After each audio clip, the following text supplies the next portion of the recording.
नमस्ते। Democratic monkeys पर आप सबका एक बार फिर स्वागत। मैं हूं अनुज।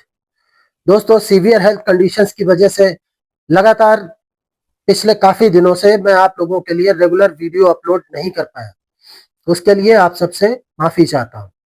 दोस्तों, अगर आपसे मैं ये पूछूं कि क्या आपके घर में कभी गैस सिलेंडर खत्म हुआ है और खाना बनाने में दिक्कत हुई है, तो आप कहेंगे कैसी मूर्खतापूर्ण बातें कर रहा है ये।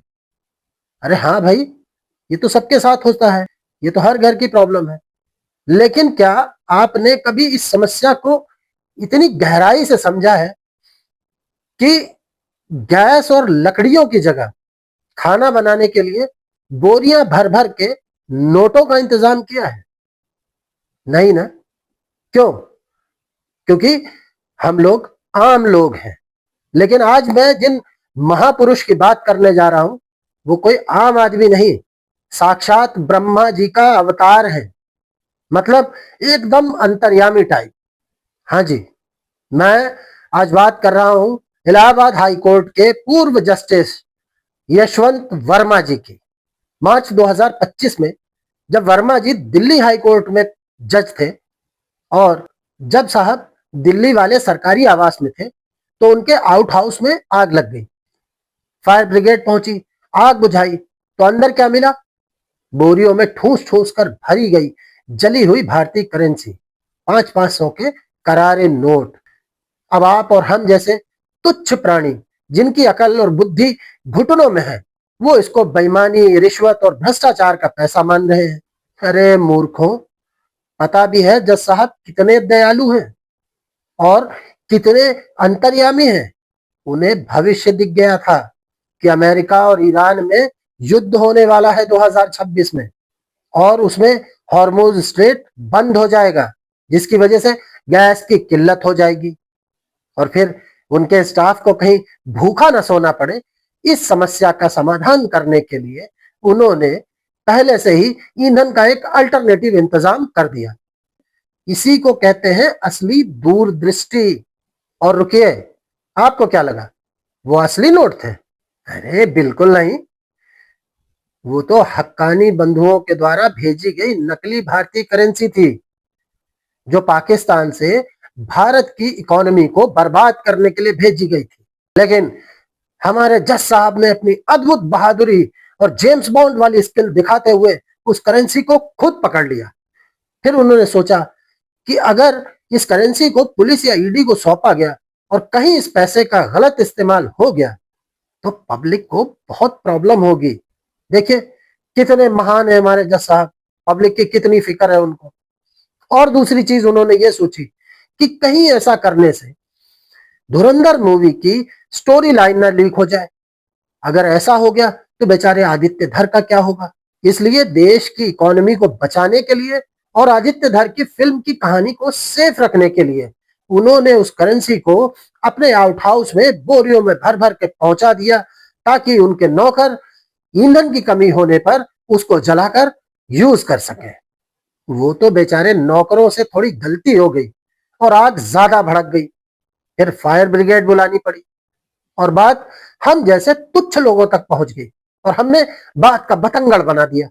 लेकिन हमारे जज साहब इतने महान हैं कि उन्होंने नौकरों की इस गलती की सजा को भी खुद भुगतने का निर्णय किया और अपने आप को बलिदान कर दिया। उन्होंने सारा इल्जाम अपने ऊपर ले लिया और 9 अप्रैल 2026 को गहरी पीड़ा में आकर अपना इस्तीफा सौंप दिया। और एक हम हैं, दो कौड़ी के लोग, यानी हमारी कृतज्ञ पब्लिक और मीडिया, जो ऐसे महान, अंतर्यामी और बलिदानी पुरुष को बदनाम करने में लगी है। अरे लानत है हम सब पे, धिक्कार है हमारे जीवन पे। चलिए, अब व्यंग खत्म, अब आते हैं असलियत पर। ये जो पूरी नौटंकी भरी कहानी मैंने आपको सुनाई है, इसको सुनकर आपको हंसी आई हो या ना आई हो, पर गुस्सा जरूर आया होगा कि ये क्या मजाक बना रखा है। लेकिन हमारे देश के न्याय तंत्र का हमाम इससे भी बड़ा मजाक है। अगर आपके या मेरे घर से 10 लाख रुपए का भी कैश मिल जाए ना, तो अगले 2 घंटे में ईडी का छापा पड़ेगा। पीएमएलए यानी प्रिवेंशन ऑफ मनी लॉन्ड्रिंग में हम अंदर जाएंगे और अगले 2 साल तक जमानत का जा भी नसीब नहीं होगा। और दूसरी तरफ हमारा सुप्रीम कोर्ट है, जो एनसीईआरटी की किताब में छपे जुडिशियल करप्शन के चैप्टर पे तो सुओ मोटो कॉग्निजेंस ले लेता है, लेकिन जब अपने ही किसी भाई बंधु के घर से राख और नोटों के जलने की बदबू आती है, जहां बोरियों में भर भर के जला हुआ कैश मिलता है, वहां कोई एफआईआर तक नहीं होती। क्यों? क्योंकि 1991 के वीरास्वामी के जजमेंट ने हमारे जजों को एक ऐसा अभेद्य कवच पहना रखा है, जिसकी वजह से भारत के मुख्य न्यायाधीश यानी चीफ जस्टिस ऑफ इंडिया की लिखित परमिशन के बिना आप उनके खिलाफ किसी भी तरीके की कोई क्रिमिनल इन्वेस्टिगेशन शुरू ही नहीं कर सकते। क्या गजब की व्यवस्था है ना। आम आदमी के लिए कानून का लट और खुद के लिए मखमल का बिस्तर। और जब संसद में जस्टिस वर्मा जी के खिलाफ महाभियोग यानी इम्पीचमेंट की तैयारी शुरू हुई, तो 9 अप्रैल 2026 को जज साहब ने राष्ट्रपति को अपना इस्तीफा सौंप दिया। उन्होंने लिखा कि वो गहरी पीड़ा में है। पीड़ा किस बात की? आपके खिलाफ जांच या महाभियोग की कार्रवाई शुरू होने की। उन्होंने इस्तीफा इसलिए नहीं दिया कि उन्हें अपनी गलती का एहसास था, बल्कि इसलिए दिया कि सिटिंग जज न रहने पे महाभियोग की कार्रवाई अपने आप रुक जाएगी और आपराधिक जांच भी ठंडे बस्ते में चली जाएगी। क्योंकि नियम है कि महाभियोग सिर्फ सिटिंग जज के खिलाफ ही लाया जा सकता है। इसलिए इस्तीफा दिया, जज की कुर्सी गई और जांच वहीं की वहीं ढेर हो गई। अब आराम से टैक्स पेयर्स के पैसों से रिटायरमेंट बेनिफिट्स का मजा लो। और कुछ समय बाद तो लोग सब कुछ भूल ही जाते हैं। तब किसी पार्टी से राज्यसभा पहुंच जाओ या किसी जांच समिति के सदस्य बन के फिर से सिस्टम का आनंद लो। सिस्टम को हैक करने का इससे बेहतरीन तरीका है और कोई? सिस्टम को कैसे हैक किया जाता है, कोई इनसे सीखे। चलिए, ये तो हुई इन ऊपर वालों की बात। अब बात उस आम आदमी की करते हैं जो न्याय की उम्मीद में इन अदालतों की चौखटों पर अपना माथा फोड़ता है। ये तो आप सबको पता है कि आज की तारीख में भारत की अदालतों में कितने केसेस पेंडिंग हैं। 5 करोड़ से ज्यादा। सिर्फ हाई कोर्ट्स की बात करें तो 60 लाख से ज्यादा मामले लंबित हैं। और हमारे उत्तर प्रदेश के इलाहाबाद हाई कोर्ट में ये मामले 10 लाख के पार हैं। अदालतों का सिस्टम कैसे काम करता है ये भी आप सब लोगों को अच्छे से पता है, लेकिन फिर भी मैं बताता हूं, क्योंकि मैं खुद एक वकील हूं और रोज ये तमाशा अपनी आंखों से देखता हूं। और being a member of that legal fraternity, ये मेरी जिम्मेदारी है कि मैं इस बात को आप सबके सामने ईमानदारी से रखूं।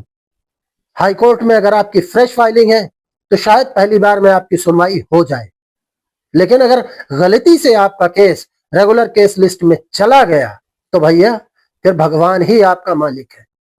आप मेंशनिंग कराते रहिए, अर्जेंसी की एप्लीकेशन लगाते रहिए, कोई फर्क नहीं पड़ता। साहब के पास समय ही नहीं है। केस लिस्ट में आता है और शाम को बिना सुनवाई के चला जाता है। और एक बार नहीं, हर बार यही सिलसिला दोहराया जाता है। और वो आम आदमी जो दूर दराज के शहर या गांव से किराया भाड़ा खर्च करके आता है, न्याय के नाम पे उसे क्या मिलता है? सिर्फ एक और नई तारीख, और वो भी लोअर कोर्ट्स में। हाई कोर्ट्स में तो वो भी नहीं मिलती। अब जब ऊपर बैठे जजों के कैश कांड इस तरीके से बिना किसी कार्रवाई के रफा दफा होते हैं, तो फिर निचली अदालतों में बैठे लोगों, पेशकारों और बाबुओं के हौसले क्यों ना बुलंद हो।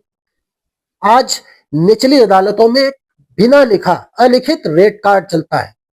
आप कोर्ट में जाइए, आपका केस कॉल हो ना हो, अगर आपको तारीख चाहिए या फाइल पर दस्तखत करने हैं, आपको अपनी अटेंडेंस लगानी है, तो आपको 20, 50, 100 रुपए तो पेशकार को चढ़ाने ही पड़ेंगे। कोई पेपर दाखिल करना है या फाइल पर साहब के दस्तखत चाहिए, लाइए सुविधा शुल्क। और कई बार तो जजों के सामने ही पेशकार पैसे ऐसे लेते हैं जैसे सत्यनारायण भगवान का प्रसाद बट रहा हो, और साहब आंख मूंद कर आराम से बैठे रहते हैं। और अगर गलती से किसी ने इस बात पे सवाल उठा भी दिया तो इनकी ये हेकड़ी है कि ये यहां तक बोल देते हैं कि साहब की भी तो चाय इन्हीं पैसों से आती है। इंजंक्शन यानी स्टे से लेके बेल और जजमेंट तक अगर आपकी सेटिंग अच्छी है और जेब में गांधी जी मुस्कुरा रहे हैं तो आप तगड़े वकील हैं और न्याय को बड़ी आसानी से खरीद सकते हैं। कागज पूरे हैं नहीं है, मेरिट है नहीं है, कोई फर्क नहीं पड़ता। और अगर कभी कोई एक आध ईमानदार जज आ भी जाए तो ये सिस्टम उसे बर्दाश्त नहीं कर पाता और उसे ऐसी लूप लाइन में डाल दिया जाता है कि वो खुद ही हार मान लेता है। और इस सुस्त और भ्रष्ट न्याय व्यवस्था का परिणाम क्या हुआ है पता है? क्रिमिनल्स, अपराधियों के अंदर से कानून का डर लगभग समाप्त हो गया है। अपराधी को पता है कि वो अगर मर्डर भी कर देगा तो कोई ना कोई जज साहब तो उसको जमानत दे ही देंगे और फिर सालों साल तक केस चलता रहेगा। अगर निचली कोर्ट से गलती से सजा हो भी गई तो हाई कोर्ट से बेल मिल जाएगी और फिर लड़ते रहिए आप। वहां से भी सजा हो गई तो फिर सुप्रीम कोर्ट भी तो है और इस प्रक्रिया में उसकी पूरी उम्र बड़ी आराम से निकल जाती है। जब सजा का खौफ ही ना हो और न्याय मिलने में पीढ़ियां निकल जाए तो फिर वो कानून किस काम का? एक क्रिमिनल को पता होता है कि उसको सिस्टम को कैसे मैनेज करना है, लेकिन एक आम और शरीफ आदमी आज भी कोर्ट और कचहरी के नाम से कांप जाता है। मुझे पता है कि ये वीडियो देखने के बाद कुछ ज्ञानी लोग मुझे कंटेम्प्ट ऑफ कोर्ट का डर दिखाएंगे और ये बोलेंगे कि वकील साहब आप अपनी ही बिरादरी के खिलाफ बोल रहे हैं। तो मेरा उनको ये जवाब है कि कंटेम्प्ट का कानून अदालतों का सम्मान बनाए रखने के लिए था, उनके भ्रष्टाचार को छुपाने के लिए नहीं। और जब तक हम इस हमाम के गंदे राज खोलकर सड़कों पर नहीं लाएंगे तब तक यशवंत वर्मा जैसे नाम लगातार आते रहेंगे और इस सिस्टम से बचकर या इस सिस्टम को हैक करके बचकर आराम से निकलते रहेंगे।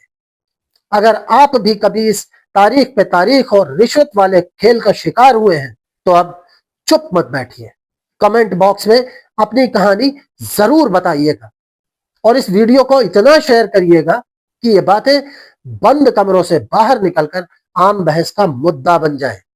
न्यायपालिका की जवाबदेही तय होनी ही चाहिए क्योंकि ये देश हमसे यानी आम आदमी से है, किसी भ्रष्ट तंत्र से नहीं। मिलते हैं अगले वीडियो में किसी अन्य विषय के साथ।